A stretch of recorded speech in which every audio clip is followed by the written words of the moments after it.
Voilà, donc eh bien, nous poursuivons nos réflexions sur la question art, culture et ruralité cet après-midi, en vous proposant de présenter le projet Dérouler la forêt, qui a été porté par la Chambre d'eau. Je vous donnerai quelques détails complémentaires après.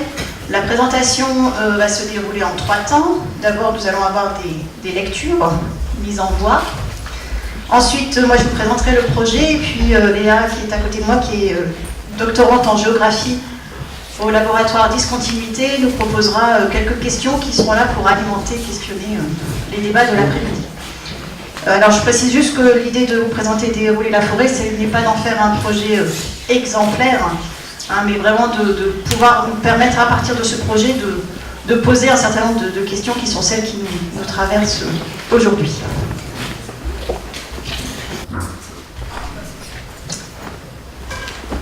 Comment avez-vous eu connaissance du projet?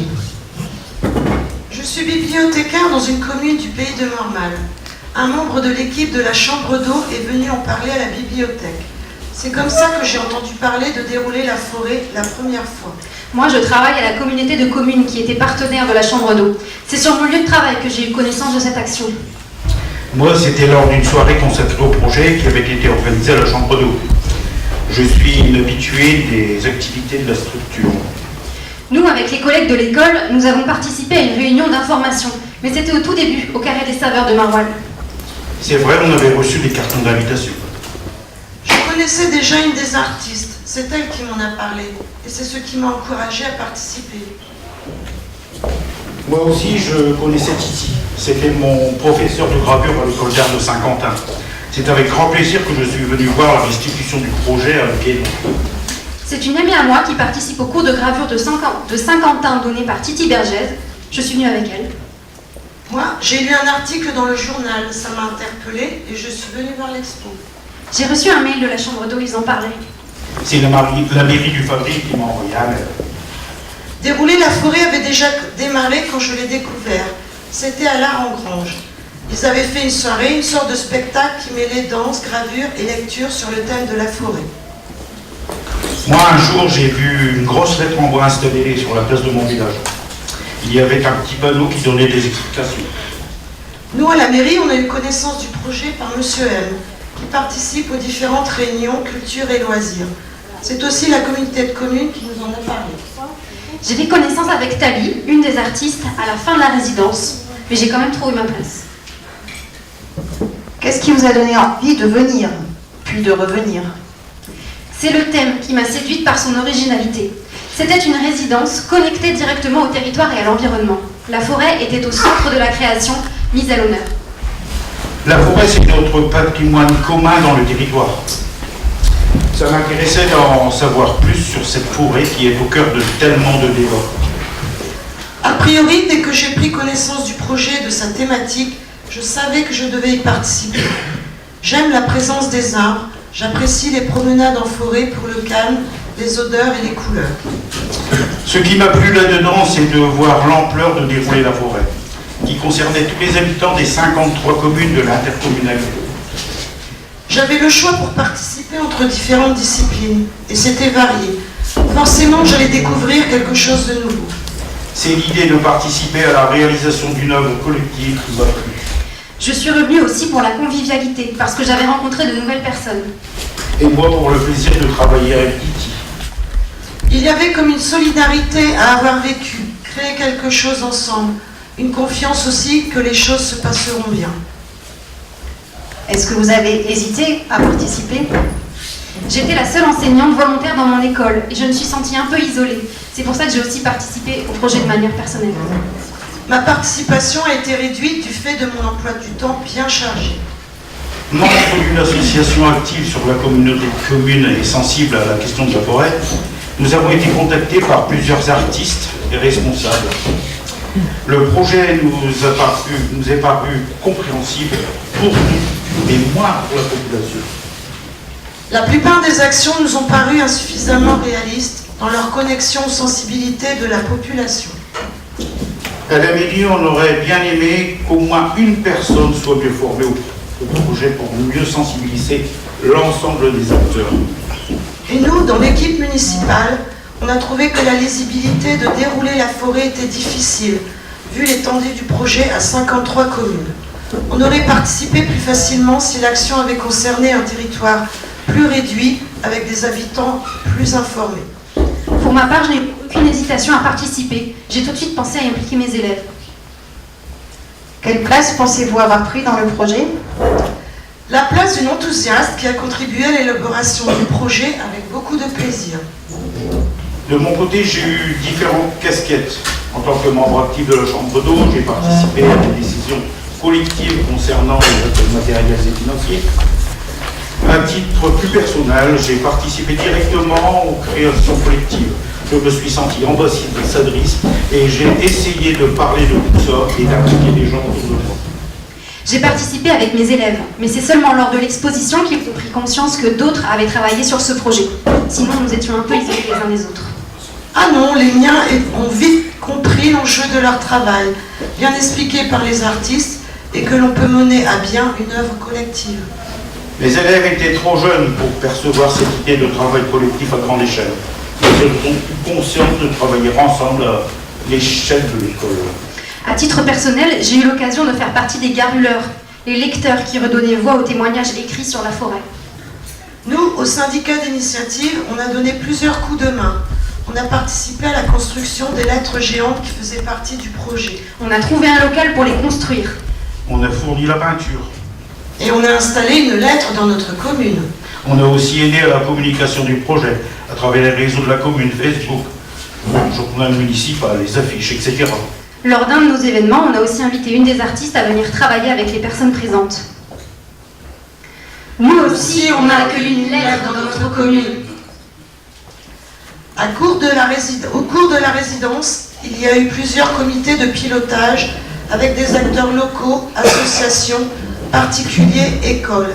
Et on en a accueilli un dans le musée de Bouzy. Lors de la vinaigrette, la fête du village de Montigny, j'ai rencontré Thalie qui m'a parlé du projet. Et justement, j'avais une anecdote sur la forêt à lui raconter. Donc j'ai écrit mon témoignage. Par la suite, j'ai eu le plaisir de l'entendre lu par un garuleur lors d'une lecture proposée dans l'église du village. J'ai été partie prenante d'un travail d'équipe où j'ai apporté ma contribution à une œuvre menée par des artistes. Je suis fière de ce résultat où il y a un peu de moi, même dans un grand tout. J'ai aidé à installer des cadres en bois au milieu de la forêt, en préparation d'une journée festive organisée. Pour la réalisation d'une gravure monumentale, Titi avait préparé des petits calques sur lesquels il fallait dessiner un arbre, les yeux fermés. J'en ai trouvé à la médiathèque, j'ai fait l'expérience en quelques secondes, et je sais que mon dessin se trouve parmi tous les autres sur la gravure. Je me souviens, il y avait un stand de marché de Babet. J'ai dessiné un arbre. Moi, j'avais joué le jeu quand Titi avait proposé l'expérience à la réunion de lancement du projet. Et moi, c'est l'association qui anime mon petit village qui s'est fait le relais des papiers. J'ai eu le mien auprès d'eux. J'ai participé aux activités proposées dans les 3 domaines artistiques pour tester. Et j'ai continué dans le domaine qui me correspondait le mieux. Lors de la journée festive organisée en forêt, j'ai été à la fois actrice, en garulant au passage des visiteurs. Puis j'ai été spectatrice en découvrant la performance lancée par un groupe dirigé par Carole. Moi, j'en ai fait partie de ce groupe de danseurs. Pour arriver à la création d'une performance, on s'est régulièrement retrouvés en groupe pour travailler directement en forêt. Dans ma commune et à l'occasion d'un événement autour de dérouler la forêt, Titi voulait réaliser un tirage de gravure XXL. Pour cela, elle avait imaginé avoir recours à un tracteur qui tirerait un rouleau agricole pour faire office de presse pour la gravure. Je savais que je pouvais trouver ça dans mon village. Et j'en ai parlé à un employé municipal qui s'est chargé de conduire le tracteur pour la réalisation du tirage. Et maintenant, la gravure est installée dans notre salle des fêtes. Pour ma part, j'ai participé au projet gravure du début à la fin. J'ai pris part à toutes les étapes et à quasiment tous les rendez-vous proposés par Titi. J'ai fait le relais auprès de lecteurs à la médiathèque. J'ai aussi entraîné la classe de CM2 de mon village dans l'aventure. Une fois, les artistes sont venus travailler avec les habitants de mon immeuble et j'ai laissé mes enfants les rejoindre. Quelle place le projet a-t-il pris pour vous à ce moment-là? Le fait que ce soit un projet participatif m'a ouvert des horizons nouveaux contacts, intenses moments de partage, échanges de points de vue et quelques parties de fou rire. Nous avons eu la chance de travailler dans une ambiance agréable et enrichissante. Les différents avis étaient toujours bien reçus, les idées n'étaient pas bloquées, le regard et la parole de l'autre faisaient toujours avancer. Et dans un village où chacun s'observe, s'espionne et où se retranche dans son coin, ce sont là des moments précieux. J'ai osé faire des choses nouvelles dont je ne m'imaginais pas forcément capable. Dire devant un public, me produire devant un public, sans hésitation, sans problème particulier.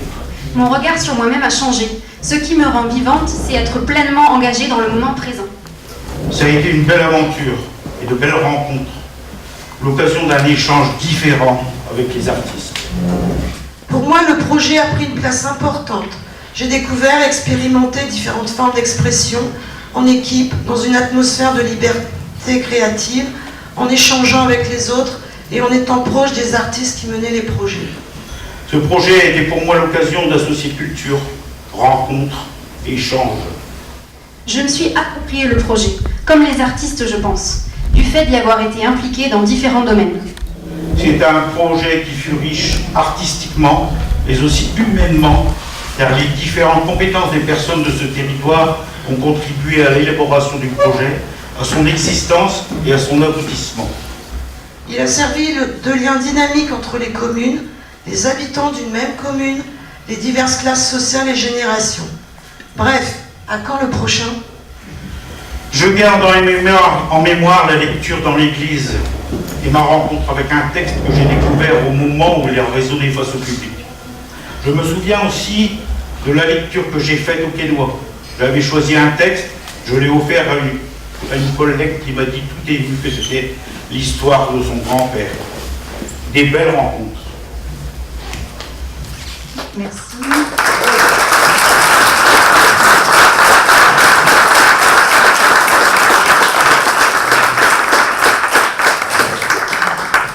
Voilà, donc nous remercions Jean-Louis, Muriel et Alice pour cette mise en voie de témoignages qui sont un peu le reflet de cette année d'expérimentation et d'action qui s'est passée au moment de ce projet Dérouler la forêt. Là, vous avez le nom de l'ensemble des participants qui est inscrit sur cette bâche.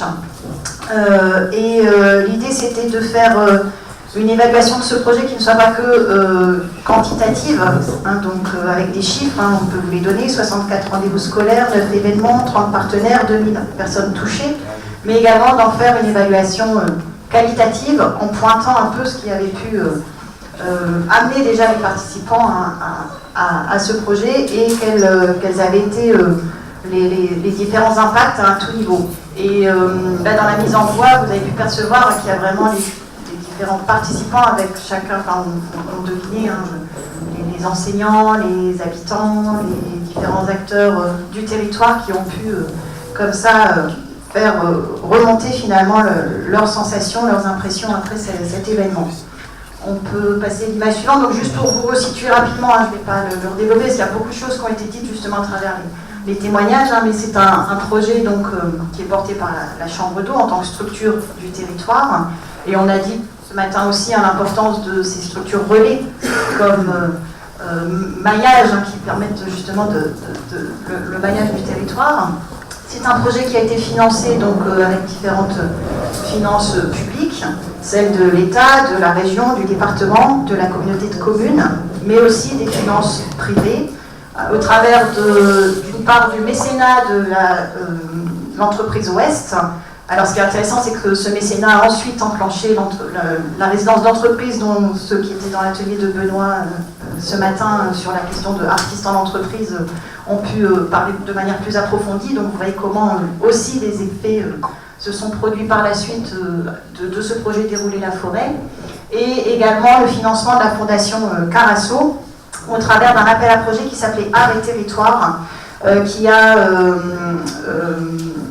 porté sur une vingtaine de projets simultanés. Il y a un petit livret, un travail d'étude aussi qui a été mené par la suite par la Fondation au travers d'une une agence, hein, mais qui en tout cas qui était portée par la Fondation et auquel la Chambre d'eau a contribué par une série de réunions. Et ça a été l'occasion de réfléchir justement sur les indicateurs d'évaluation. Et donc ça, c'est des documents, je ne rentre pas dans les détails, mais si ça vous intéresse, c'est des documents qui sont à votre disposition aussi sur ces questions de l'évaluation, notamment sur la dimension participative qui nous intéresse cet après-midi. Alors, au-delà donc de la structure porteuse des financeurs, vous avez aussi 3 artistes qui ont été engagés, Titi Berguez, Thalie Duménil et Carole Perdereau, avec l'intérêt aussi là, que dans ces 3 artistes, vous avez 2 artistes qui sont habitantes du territoire, donc là aussi il y avait l'idée, et je me souviens en avoir parlé avec Thalie, qui m'a dit, mais même si j'habite ici, je suis rentrée en résidence, c'est-à-dire que pour elle, il y avait une démarche particulière dans le cadre de cette résidence située dans son propre territoire, et c'est des choses aussi qu'on a interrogées ce matin, de habiter, enfin l'artiste habitant, et une artiste comme Carole, donc, qui elle arrivée en fait dans le territoire et a intégré le groupe de travail. L'idée aussi de 3 résidences qui sont des résidences croisées. Alors autour, oui, avant de parler du calendrier du programme de résidence, juste autour, vous pouvez apercevoir aussi l'ensemble des structures, je vous disais une trentaine de partenaires. Donc c'est-à-dire qu'ensuite ont été interpellés sur le territoire de la communauté de communes des associations, des collectifs d'habitants, des municipalités, enfin voilà, il y a tout un réseau d'acteurs aussi qui s'est mis en mouvement, et ça a été déclenché par un premier rendez-vous, au lancement du projet, qui nous avait réunis ici d'ailleurs au Carré des Saveurs, où les choses ont été mises un peu en œuvre et en route.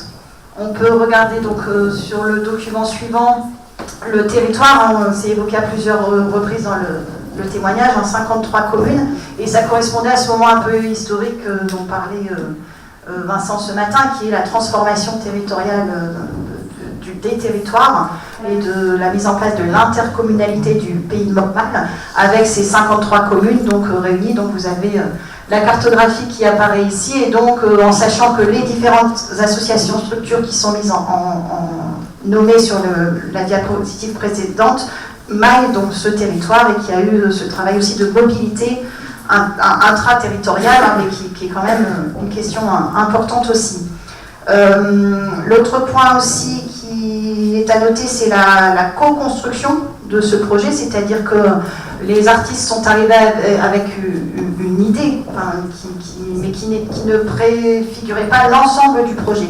Et la proposition qu'elles ont faite, c'est de s'intéresser à la question de la forêt, qui était justement centrale, on va dire, dans l'appréhension de ce territoire, la forêt de Mormal, donc que chacun, on a pu l'entendre aussi dans les différents témoignages, pratiquait à sa manière, que les occupants de ce territoire pratiquaient chacun à leur manière et la façon dont ils vont pouvoir s'en emparer.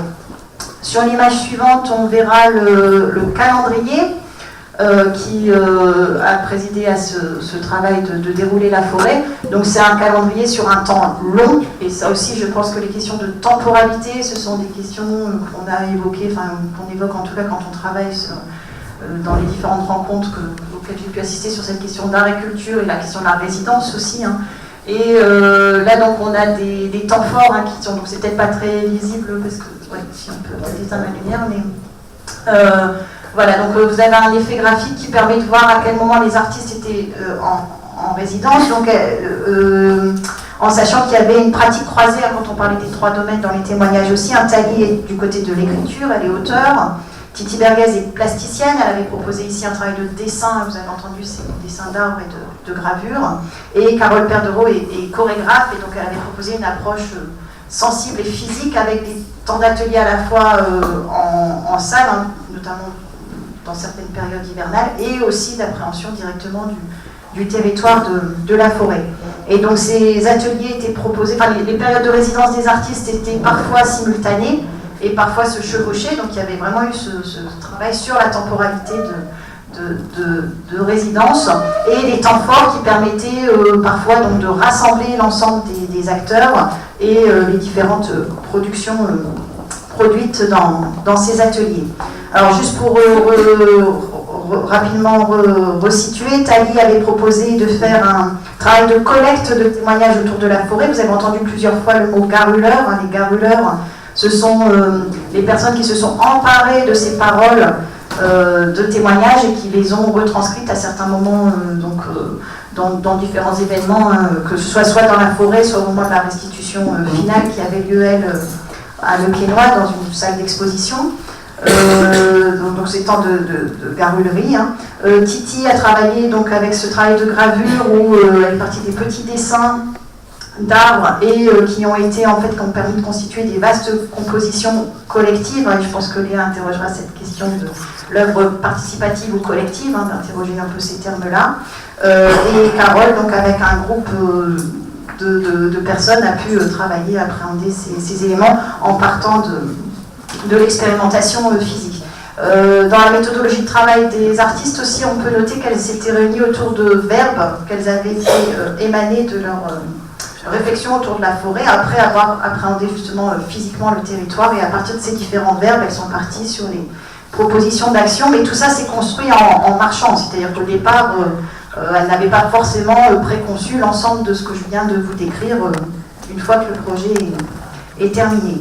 On peut noter aussi dans les différents constats de finalité de ce projet, donc là j'ai dit la construction des partenaires, l'idée d'habitants de l'intergénérationnel, d'habitants, on a entendu parler des enfants, des élèves, mais aussi de toutes les générations.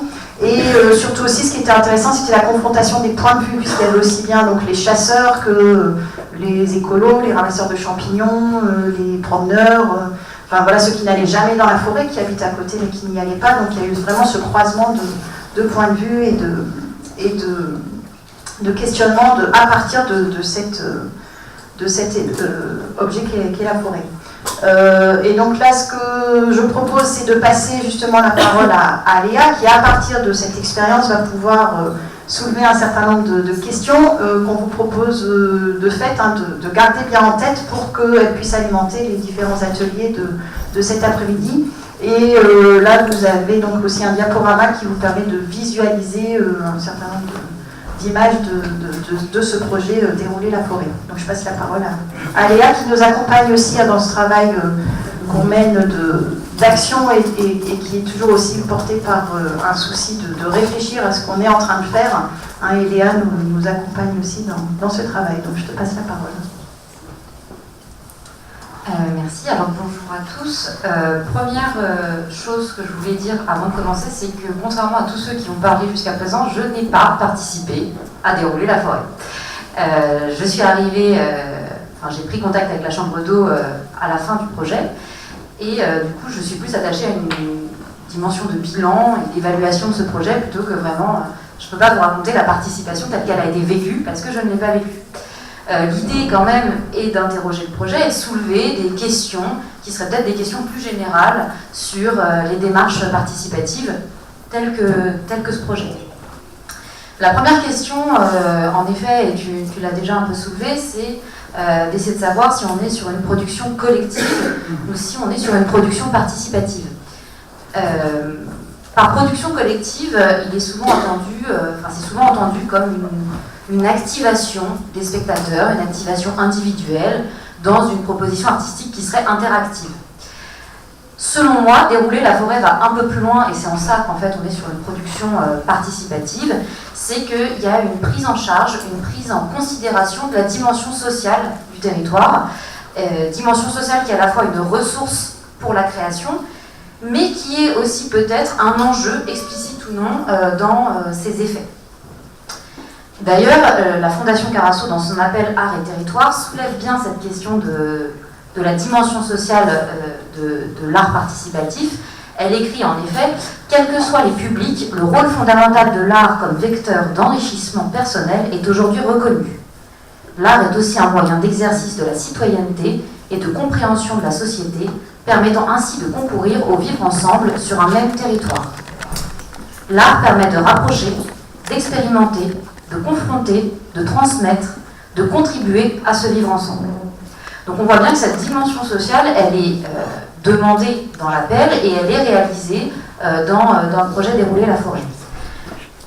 Et j'irai même un peu plus loin, c'est que l'idée n'est pas uniquement de faire émerger des questionnements sociaux ou sociétaux, mais ce serait peut-être aussi de construire, de produire un nouveau modèle social dans le territoire qui est le territoire des 53 communes mentionnées. Donc, je pense que ça va au-delà du simple questionnement sur la dimension sociale de ce territoire rural, mais qu'on est aussi sur l'idée de réinventer un modèle et qui serait réinventé par un projet artistique.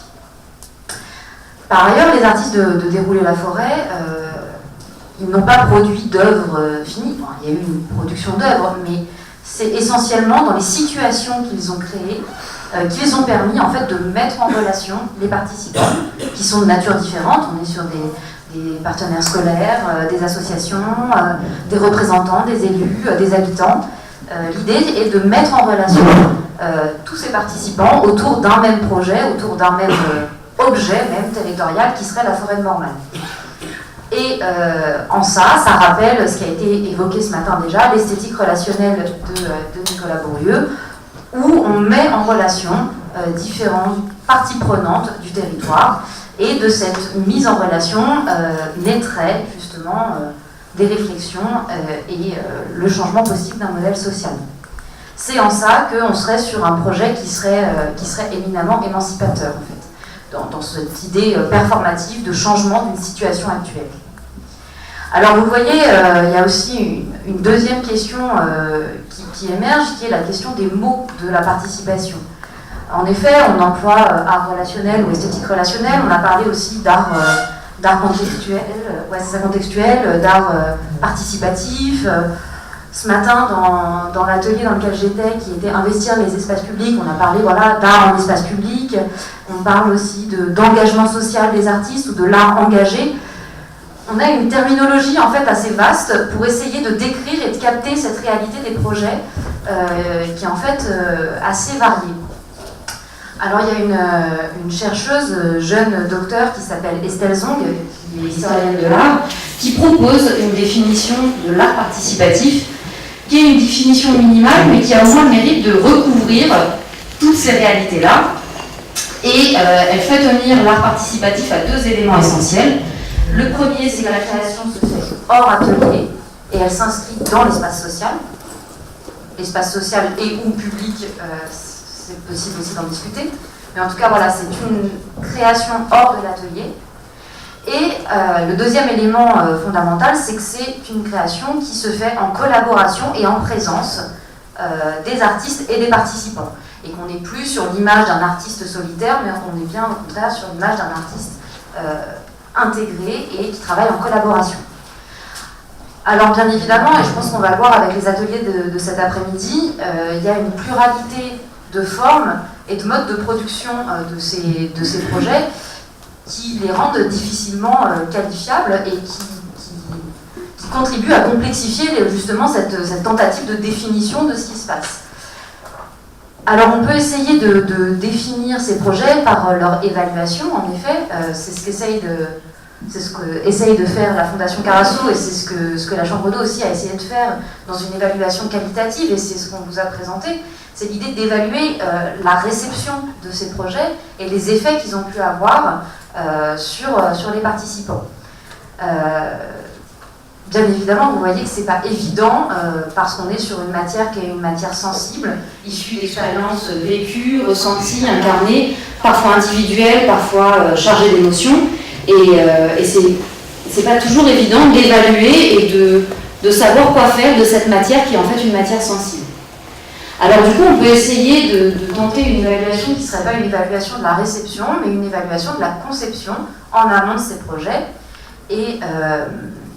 Et Joël Zask, qui parlera tout à l'heure, est plutôt, à mon sens, dans cette posture d'essayer de comprendre comment on fait participer, sous quelle modalité, et de ces différentes modalités naîtraient des degrés de participation différentes en fonction des projets.